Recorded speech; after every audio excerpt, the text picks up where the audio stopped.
everyone, welcome back to my channel. I'm back today with another video about the Chinese drama The Untamed.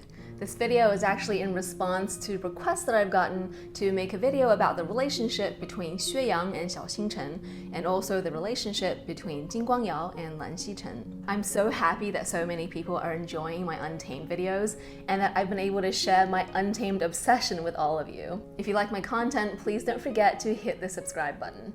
Alright, let's get started. First, I wanted to chat about Xue Yang and Xiao Xingchen. Now, Xue Yang is one of those characters from the drama that wasn't really in it that much, but leaves a huge impression on the viewers. Unfortunately, I wasn't 100% sold on the acting from the actor that played Xue Yang, but the whole story arc in Yicheng with him and Xiao Xingchen was super powerful and super moving. So it's a little bit of a shame, really, that the actor didn't 100% pull the character off. So a little bit of background about Xue Yang. Xue Yang was orphaned from a young age and grew up on the streets. In an anecdote that he later tells Xiao Xingchen and the blind girl, when he was a young kid living on the street, he was promised by a man that he would get some candy if he delivered a message. Now, he loved candy, so he delivered the message, but upon hearing the message, the guy beat Xue Yang up. What's more, when Xue Yang went back to the original guy to get his candy, the original guy was already running away in a cart. Xue Yang chased after the cart for the promised candy, and the guy ran the cart over Xue Yang's hand, causing Xue Yang to lose his pinky finger. So Xue Yang led a very sad and tough life from a young age, and he grew up into a cold and hardened young man. No one showed him any love or kindness, so after he grew up and became powerful, he repaid the world with even more brutality than the world had given him. So Xiao Xingchen was a disciple of the very famous cultivator Baoshan Sanren, and Xiao Xingchen made a name for himself from a very young age, both for his swordsmanship and for his righteousness. He traveled the realm together with his good friend Song Lan, and their ideal was to establish a clan together that wasn't based on birthright, but instead was based on people with similar values and interests coming together. Now, neither the novel nor the drama is really clear about the nature of his relationship with Song Lan, but judging by the intensity of their friendship and the fact that this is a BL novel, I think you can draw your own conclusions. I think that they were probably lovers, just like Wei Wuxian and Lan Wangji become at the end of the show. Xiao Xingchen and Xue Yang first cross paths after Xiao Xingchen captures Xue Yang for his killing of the entire Chang family. Now, after Xue Yang is let go by the Jin sect, Xue Yang comes after Xiao Xingchen with a vengeance. He knows that Song Lan is the person that Xiao Xingchen cares about the most, which is why he massacres Song Lan's entire clan and then blinds Song Lan. After Xiao Xingchen finds out about this, he takes Song Lan to his former master, Baoshan Sanren, sacrifices his own eyes, and gives them to Song Lan so that he can regain his vision. After this happens, he leaves Song Lan to heal and wanders the realm as a blind man. During his wanderings, Xiao Xingchen comes upon an injured Xue Yang outside the city of Yicheng and brings him inside the city to help him heal.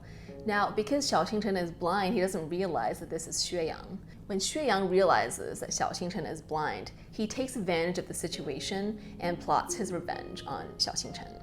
The way he does this is by giving humans in the surrounding area a certain type of poison that makes them look like zombies. And then he takes Xiao Xingchen on these nightly massacres where Xiao Xingchen's sword, Shuanghua, could be drawn to their decay and would lead Xiao Xingchen to kill them. By doing this, he's causing Xiao Xingchen to kill innocent people that could have been saved if they'd been given the right antidote. Of course, Xiao Xingchen doesn't realize any of this because he's blind, and also because he trusts that his sword, Shuanghua, would only lead him to kill zombies, not to kill humans. Xiao Xingchen and Xue Yang and the blind girl actually spend years living together in Yicheng, eating together and cooking together and telling each other stories. And over time, Xue Yang starts becoming fond of Xiao Xingchen because of how good Xiao Xingchen is to him. You know, Xue Yang was a charismatic and lively guy, and Xiao Xingchen was gentle and easygoing, and he enjoyed Xue Yang's company. After Xue Yang told his anecdote about the candy, every day Xiao Xingchen would bring him a piece of candy. I think it's clear that Xue Yang starts caring about Xiao Xingchen because over time, he stops taking Xiao Xingchen on their killing sprees. I think this means that it stops being about revenge for him. He starts genuinely enjoying Xiao Xingchen's company and just wants to spend more time with him. So this tentative balance comes crashing down when Song Lan finds Yicheng. Song Lan has been searching for Xiao Xingchen all these years, and finally he comes upon Yicheng. Of course, Song Lan recognizes Xue Yang straight away, but before he has a chance to warn Xiao Xingchen, Xue Yang cuts off his tongue and feeds him the same kind of poison that he's been feeding the innocent humans. And then Xiao Xingchen shows up and kills Song Lan, thinking that he's just another zombie. But after Song Lan dies, the blind girl that's been living with them finally tells Xiao Xingchen that this guy that they've been living with, his name is Xue Yang. This is when Xiao Xingchen realizes who this guy has been the whole time. And when he confronts Xue Yang tells him, hey, you're no different from me, you're just as bad as me. You've been killing all these innocent humans the whole time, and also guess what, you just killed your best friend, Song Lan. I think Xue Yang tells him all these things not necessarily to hurt Xiao Xingchen, but to sort of convince Xiao Xingchen that he and Xue Yang are not that different. He wants to convince him of this fact so that Xiao Xingchen will stay with him. I think Xue Yang was wildly jealous of the relationship that Xiao Xingchen had with Song Lan, the fact that Xiao Xingchen was willing to give up his eyes for Song Lan, and the fact that Song Lan has been searching for Xiao Xingchen all these years. Sadly for Xiao Xingchen, the knowledge that he killed his best friend with his own hands drives him into such a state of despair that he takes his own life. Xue Yang spends the remaining days in Yicheng before Wei Wuxian and Lan Wangji come along, trying to resurrect Xiao Xingchen. Ordinarily, this wouldn't have been so difficult, but because Xiao Xingchen, when he took his own life, was in such agony that he literally ripped his soul apart, it was impossible to resurrect Xiao Xingchen. I think the fact that Xue Yang was so determined to bring him back meant that it wasn't about revenge for him anymore. He just wanted Xiao Xingchen back so that they could live their life together again. I think those days when they were living together in Yicheng, cooking together, shopping together, telling stories to each other at night, were probably the happiest days of Xue Yang's life. I think the writer of the novel did a really good job in creating such a multi-layered bad guy in Xue Yang, and I know a lot of fans really like Xue Yang, despite the fact that he did so many bad things. And I think it's because he's actually a very tragic character. The happiest years of his life were spent with his enemy and based on a lie. It makes you wonder if he hadn't been treated so badly early in life, if he had been brought in by the Jiang family like they did for Wei Wuxian, then maybe things would have turned out really differently for him. Alright, now on to the relationship between Jin Guangyao and Lan Xichen. With this relationship, you have to do even more reading between the lines than you do for Xue Yang and Xiao Xingchen, because there really isn't that much about it shown in the drama or written in the novel. But again, keeping in mind that this is a BL novel, once you put all the pieces together, I come to the conclusion that it's at least quite likely that Jin Guangyao and Lan Xichen were more than just good friends. Jin Guangyao first meets Lan Xichen at cloud recesses, and Lan Xichen saves him from public humiliation. At this point, Jin Guangyao is basically a nobody, so he's very grateful for the favor that Lan Xichen shows him. I'm not going to repeat too much about Jin Guangyao's life. I have another video that goes into it in a lot of detail. If you want to check that out, then I've linked the video up above. So after Jin Guangyao becomes recognized as a member of the Jin clan, he and Lan Xichen officially become brothers. And over the years, he and Lan Xichen form an extremely tight bond. Now, there are evidences of this scattered all throughout the novel and the drama. So, for example, Lan Xichen teaches him the Lan clan Gujin technique. Lan Xichen gives him some kind of amulet that allows him to enter cloud recesses freely. Lan Xichen tells Jin Guangyao random bits of gossip, such as how Lan Wangji really cares about Wei Wuxian, and how on their travels, Lan Wangji and Wei Wuxian sleep in the same room.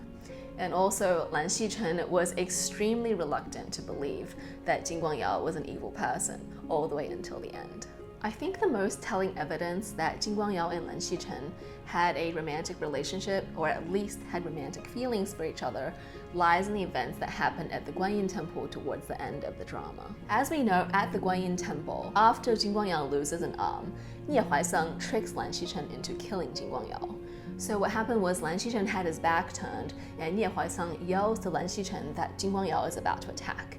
And when Lan Xichen hears this, he swings his sword around and pierces Jin Guangyao in the chest. In fact, Jin Guangyao hadn't moved at all.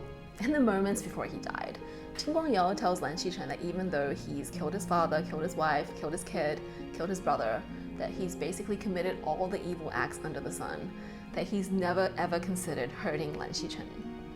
And Lan Xichen is left devastated and distraught because he's not sure whether he should have believed Nie Huaisang or whether he should have trusted Jin Guangyao, this person that he was so close to, but who has lied to him so many times over the years. After Jin Guangyao's death, Lan Xichen is incredibly distraught, and in the novel, I think he locks himself away for 3 months. And even afterwards, he's not really himself again. I think all of this is evidence that they either had a romantic relationship or they had strong romantic feelings for one another.